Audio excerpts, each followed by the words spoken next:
पिछले 3-4 दिनों से जब भी मैं करियर बिट के ऑफिशियल मेल आईडी को ओपन कर रहा हूं, रिपीटिशन मोड में मुझे मेल अभ्यर्थियों के प्राप्त हो रहे हैं जिसमें कुछ वीडियोस के लिंक दिए गए हैं, जिसमें अभ्यर्थियों के द्वारा सूचना ये दी जा रही है कि कुछ ऑनलाइन टीचर्स जो हैं वो अभ्यर्थियों को गलत सूचना देकर के उनके मन में भ्रम की स्थिति उत्पन्न कर रहे हैं और ये माहौल बनाने की कोशिश की जा रही है कि किस प्रकार से डीएलएड वाले अभ्यर्थी बीएड अभ्यर्थियों का हक छीन रहे हैं और इस वजह से बीएड अभ्यर्थियों को अपने हक की लड़ाई लड़नी चाहिए। गलत सूचना के आधार पर किस प्रकार से उनके माइंड के साथ खेला जा रहा है और किस प्रकार से अभ्यर्थी भी भ्रमित हो रहे हैं, ना सिर्फ बीएड वाले बल्कि डीएलएड वाले भी। ये सब कुछ जानना और समझना आपके लिए बेहद जरूरी है ताकि आप ऐसे टीचर्स से बच सके जो कि आपको गलत सूचना के आधार पर आपको फालतू में इधर उधर टहला रहे हैं। इस वीडियो के अंत तक अगर आप जुड़े रहेंगे तो सारे डाउट्स आपके क्लियर हो जाएंगे। यहां पर दावा यह किया जा रहा है कि बीएड अभ्यर्थी जिसको प्राइमरी से बाहर कर दिया गया है, अपर प्राइमरी बीएड का हक है और बीएड से ही भरा जाना चाहिए। यहां पर डीएलएड वाले अभ्यर्थी प्रमोशन पाकर के बीएड के हक को मार देते हैं। साथ ही साथ यह दावा किया जा रहा है कि अपर प्राइमरी में पढ़ाने के लिए बीएसटीसी डीएलएड अभ्यर्थियों की ट्रेनिंग नहीं हुई है और उन्होंने उस पेडागोजिकल अप्रोच को अचीव नहीं किया है। तो पेडागोजिकल अप्रोच के आधार पर जब बीएड अभ्यर्थियों को प्राथमिक से बाहर कर दिया गया है तो क्यों ना डीएलएड अभ्यर्थियों के इसी पेडागोजिकल अप्रोच को आधार बनाते हुए ऑनरेबल कोर्ट में चैलेंज किया जाए कि इनको भी अपर प्राइमरी से बाहर किया जाए। इस वजह से जैसे बीटीसी वाले यानी डीएलएड वाले अभ्यर्थियों ने प्राइमरी से बीएड को बाहर करने के लिए कोर्ट का दरवाजा खटखटाया, उसी प्रकार से अपर प्राइमरी से यानी 6 से 8 वाली भर्ती से बीएसटीसी के प्रमोशन को रोकने के लिए और उनको भर्ती में डायरेक्ट शामिल होने से रोकने के लिए कोर्ट का दरवाजा खटखटाना चाहिए। इस प्रकार का माहौल और इस प्रकार का सिचुएशन क्रिएट किया जा रहा है। क्या यह सूचना सही है? इसके रिगार्डिंग डिटेल में बात करेंगे, वो भी फैक्ट्स के साथ। अंत तक जुड़े रहिएगा। नमस्कार दोस्तों, मेरा नाम है नीरज और आप देख रहे हैं कैरियर बिट यूट्यूब चैनल। अगर आप इस चैनल पर पहली बार विजिट कर रहे हैं तो इसको सब्सक्राइब करते हुए बेल आइकन को प्रेस करना ना भूलें। ऑनरेबल सुप्रीम कोर्ट के द्वारा जो जजमेंट दिया गया है उसी जजमेंट को आधार बनाते हुए इस पूरे मामले को मैं हैंडल करने की कोशिश कर रहा हूं। जब जजमेंट के पेज नंबर 15 पर आप जाएंगे तो यहां पर ऑनरेबल सुप्रीम कोर्ट ने अपने जजमेंट में साफ शब्दों में मेंशन किया गया है कि एकेडमिक अथॉरिटी जो कि एनसीटी है, आर्टिकल 23(1) आरटी एक्ट 2009 के आर्टिकल 23(1) के अंतर्गत 23 अगस्त 2010 को एनसीटी के द्वारा मिनिमम एलिजिबिलिटी से संबंधित प्राइमरी और अपर प्राइमरी के लिए क्या क्राइटेरिया है उसको डिफाइन करते हुए एक नोटिफिकेशन निकाला जाता है। ऑनरेबल सुप्रीम कोर्ट ने इसी नोटिफिकेशन को रेफरेंस मानते हुए बीएड को अपात्र घोषित किया है, तो हम लोग भी इसी नोटिफिकेशन को रेफरेंस पॉइंट मानते हुए अपर प्राइमरी की बात करने जा रहे हैं। स्क्रीन पर आप भारत का राजपत्र यानी कि गजट देख पा रहे होंगे जो कि एनसीटी के माध्यम से प्रकाशित कराया गया था। ध्यान से देखिएगा। राष्ट्रीय अध्यापक शिक्षा परिषद यानी एनसीटी और दिनांक है 23 अगस्त 2010, यानी इसी नोटिफिकेशन के बारे में ऑनरेबल सुप्रीम कोर्ट ने अपने जजमेंट में कहा है। इस नोटिफिकेशन के पहले पेज पर प्राइमरी के लिए क्या न्यूनतम योग्यता है उसके बारे में डिफाइन किया गया है। चूंकि आज का विषय प्राइमरी नहीं है तो इस मुद्दे पर हम लोग बात ही नहीं करेंगे। इसके दूसरे पेज पर जब आप जाएंगे तो यहाँ पर अपर प्राइमरी यानी कक्षा 6 से 8 के लिए क्या न्यूनतम योग्यता रहेगी इसके बारे में डिफाइन किया गया है।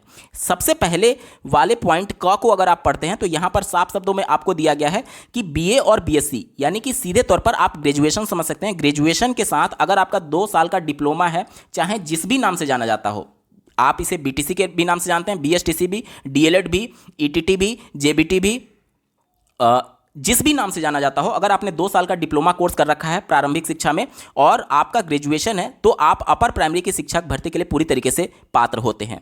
यहाँ पर ध्यान देने वाली बात यह है कि इस नोटिफिकेशन में ग्रेजुएशन के साथ डीएलएड बोला गया है, जबकि एनसीटी के गाइडलाइंस के अनुसार अगर आप इंटरमीडिएट हैं तो डीएलएड में प्रवेश लेने के लिए पात्र होते हैं। बिहार की बात कर लीजिए, अन्य राज्यों की बात कर लीजिए, वहाँ पर इंटरमीडिएट के बेस पर डीएलएड में प्रवेश मिल जाता है, तो वो अभ्यर्थी अपर प्राइमरी के लिए पात्र नहीं है। अपर प्राइमरी के लिए पात्र होने के लिए ये मिनिमम एलिजिबिलिटी है कि आपका ग्रेजुएशन होना चाहिए और साथ ही साथ 2 साल का डीएलएड कोर्स होना चाहिए। और इसके बाद अगर आप देखेंगे तो बीएड और अन्य सभी प्रकार के बीएड को अलाउ किया गया, यानी कि अपर प्राइमरी में बीएड और डीएलएड दोनों मान्य है एनसीटी की गाइडलाइन के अनुसार। यहां तक क्लियर हो गया। किसी भी राज्य में जो भी भर्तियां होती हैं वो उस राज्य की विधानसभा से पारित एक एक्ट के तहत नियमावली के रूप के तौर पर उसके नियमों के अंतर्गत होती है। उत्तर प्रदेश में भी इस प्रकार की नियमावली है। परिषदीय प्राथमिक विद्यालयों और उच्च प्राथमिक विद्यालयों में जो भर्ती होती है वो अध्यापक सेवा नियमावली 1981 के अंतर्गत होती है, जो कि आप अपने स्क्रीन पर देख पा रहे होंगे।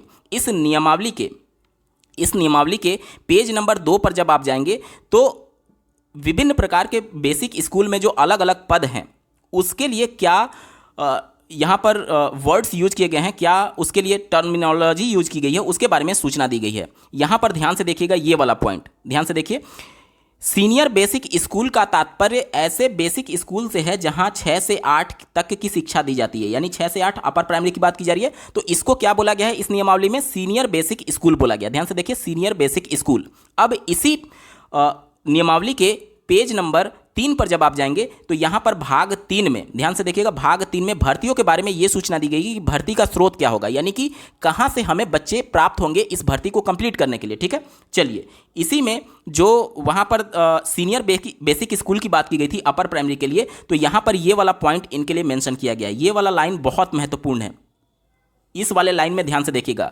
यहाँ पर तीसरा पॉइंट भी महत्वपूर्ण है, इसको भी ध्यान से देखिएगा। और सीनियर बेसिक स्कूल यानी अपर प्राइमरी के लिए ये मेंशन किया गया है कि पदोन्नति द्वारा, जैसा कि नियम 18 में उपबंधित है, पदोन्नति यानी प्रमोशन, यानी कि प्रमोशन कैसे होगा अपर प्राइमरी में, प्राइमरी से ही तो अपर प्राइमरी में प्रमोशन होगा। और प्राइमरी के लिए कौन मान्य है, डीएलएड मान्य है, यानी डीएलएड प्रमोशन पाकर के अपर प्राइमरी में जाएंगे, ये नियमावली में मेंशन किया गया है। ये नियमावली में मेंशन किया गया है, यानी कि सीधे तौर पर केवल प्रमोशन से ही पद भरे जाने के संदर्भ में उत्तर प्रदेश अध्यापक सेवा नियमावली पैरवी करता है। और ये पदोन्नति के नियम 18 में मेंशन किए गए हैं। अब नियम 18 को जब आप ध्यान से पढ़ेंगे तो उसमें क्या कैसे प्रोसीजर फॉलो किया जाएगा उसके बारे में बात की गई है। अब नियम 18 में ये सभी बातें मेंशन की गई हैं कि जो प्रमोशन होगा वो सीनियरिटी के बेस पर होगा। जैसे मान लीजिए एक बच्चा है प्राइमरी में सहायक अध्यापक है जिसको 5 साल का एक्सपीरियंस है, और दूसरा बच्चा है जिसको 10 साल का एक्सपीरियंस है, और एक ही पोस्ट है प्रमोशन के लिए, तो 10 साल वाले को सीनियर के बेस पर उसको प्रमोशन दे दिया जाएगा। वैसे भी प्रमोशन के लिए मिनिमम जो क्वालिफिकेशन है वो ये है कि आपका कम से कम 5 साल प्राइमरी में सहायक अध्यापक के तौर पर हो जाना चाहिए, तभी आप अपर प्राइमरी में प्रमोशन पाने के लिए पात्र होते हैं। ये पहला कंडीशन है। दूसरा कंडीशन, एनसीटी की गाइडलाइन जो कि 23 अगस्त 2010 को जारी की गई थी, उसके सभी गाइडलाइंस को फॉलो करना चाहिए, यानी प्राइमरी से सभी का अपर प्राइमरी में प्रमोशन नहीं होगा। जो अभ्यर्थी ग्रेजुएशन के बेस पर डीएलएड किए हुए हैं केवल वही प्रमोशन पाने के लिए पात्र हैं। साथ ही साथ अभी हाल ही में ऑनरेबल इलाहाबाद हाईकोर्ट के द्वारा जजमेंट दिया गया है कि अपर प्राइमरी के सारे कंडीशंस को फुलफिल करना होगा। एनसीटी की गाइडलाइन के अनुसार अपर प्राइमरी में एलिजिबिलिटी में अपर प्राइमरी का सीटेट या फिर राज्य स्तरीय शिक्षक पात्रता परीक्षा पास होना अनिवार्य है, यानी कि कोई भी एक सहायक अध्यापक जो कि प्राइमरी में सहायक अध्यापक है और वो 5 साल उसका एक्सपीरियंस भी हो गया है और वो ग्रेजुएशन भी है, लेकिन अपर प्राइमरी का सीटेट वो क्वालिफाई नहीं है, तो वो प्रमोशन पाने के लिए हकदार नहीं है। यानी बहुत सारे कंडीशंस हैं। अगर 100 टीचर्स हैं तो उसमें से 10 ही टीचर इन सभी क्राइटेरिया को फुलफिल कर पाते हैं, जो कि आगे प्रमोशन होने के लिए पात्र होते हैं। यानी कि मान लीजिए जितने पद हैं अपर प्राइमरी में, उन सभी पदों को प्रमोशन से नहीं भरा जा सकता, क्योंकि सभी प्राइमरी के टीचर्स उन सभी क्राइटेरिया को फुलफिल नहीं करते हैं। तो उस कंडीशन में फिर नियम में परिवर्तन किया गया है। कैसे, ध्यान से समझिएगा। इसी को जब आप नीचे स्क्रॉल डाउन होंगे तो यहां पर परंतुक करके लिखा गया है। देखिए परंतु करके क्या लिखा गया है, यदि उपयुक्त 3 और 4 में उल्लेखित पदों पर पदोन्नति के लिए उपयुक्त अभ्यर्थी उपलब्ध ना हो तो नियुक्ति हेतु नियम 15 में दी गई रीति से सीधी भर्ती की जा सकती है। आपके मन में डाउट आ सकता है कि अगर इसमें केवल प्रमोशन के लिए लिखा गया है तो फिर पहले वर्षों में किस प्रकार से भर्तियां आती थी डायरेक्ट नोटिफिकेशन में, जिसमें बीएड भी अलाउ होता था, डीएलएड भी अलाउ होता था। तो वो इसी नियम से अलाउ होता था कि अगर प्रमोशन के लिए हमारे पास अभ्यर्थी अवेलेबल नहीं होंगे, उस कंडीशन में हम इसका डायरेक्ट नोटिफिकेशन निकालेंगे और डायरेक्ट इसकी भर्ती करेंगे, जिसमें बीएड भी अलाउ है एनसीटी के उस 23 अगस्त 2010 के नोटिफिकेशन के हिसाब से, और डीएलएड भी अलाउ है। ठीक है, तो अगर प्रमोशन के लिए हमारे पास कैंडिडेट नहीं है तब जाकर के नोटिफिकेशन निकाला जाएगा। और इसी के अंतर्गत आपने देखा होगा कि उत्तर प्रदेश में वर्ष 2013 में 29,000 गणित और विज्ञान सहायक अध्यापकों की भर्ती अपर प्राइमरी के लिए निकाली गई थी, 29,000 पदों पर। क्यों? क्योंकि उस समय राज्य सरकार को इन गणित और विज्ञान से संबंधित जो क्राइटेरिया के अंतर्गत प्रमोशन पाने वाले अभ्यर्थी थे वो उतने नहीं थे, इसलिए प्रमोशन से इन पदों को नहीं भरा जा सकता था। इसलिए मजबूरी हो गई कि इस शक्ति का प्रयोग करते हुए राज्य सरकार ने डायरेक्ट नोटिफिकेशन निकाला, जिसमें उन्होंने बीएड को भी मौका दिया था और डीएलएड को भी मौका दिया था। अब एक बार बात कर लेते हैं कि जिस पेडागोजिकल अप्रोच की वजह से बीएड अभ्यर्थियों को अपात्र घोषित किया गया है ऑनरेबल सुप्रीम कोर्ट के माध्यम से प्राइमरी के लिए, क्या ये पेडागोजिकल अप्रोच डीएलएड वालों अभ्यर्थियों के पास अपर प्राइमरी में पढ़ाने के लिए होता है?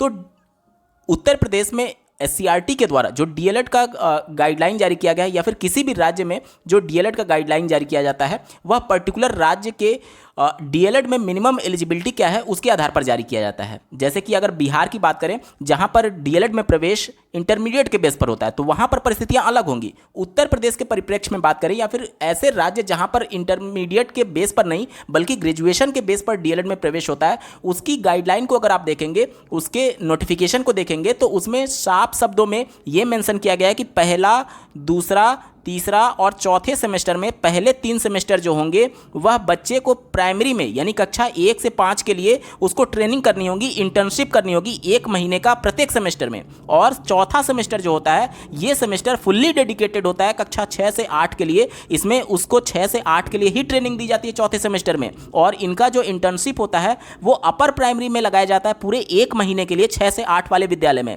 यानी पहला 3 सेमेस्टर डेडिकेटेड है प्राइमरी के लिए और अंतिम वाला जो सेमेस्टर है वो डेडिकेटेड है फुल्ली अपर प्राइमरी के लिए। और इनका 1 महीने का ट्रेनिंग भी अपर प्राइमरी में ही लगाया जाता है। उत्तर प्रदेश में भी ऐसा ही होता है। जो उत्तर प्रदेश से डीएलएड किए हैं वो सभी बच्चे जान रहे होंगे कि इसी प्रकार से नियम अपर प्राइमरी में आपको ट्रेनिंग दिलाया जाएगा अंतिम सेमेस्टर में।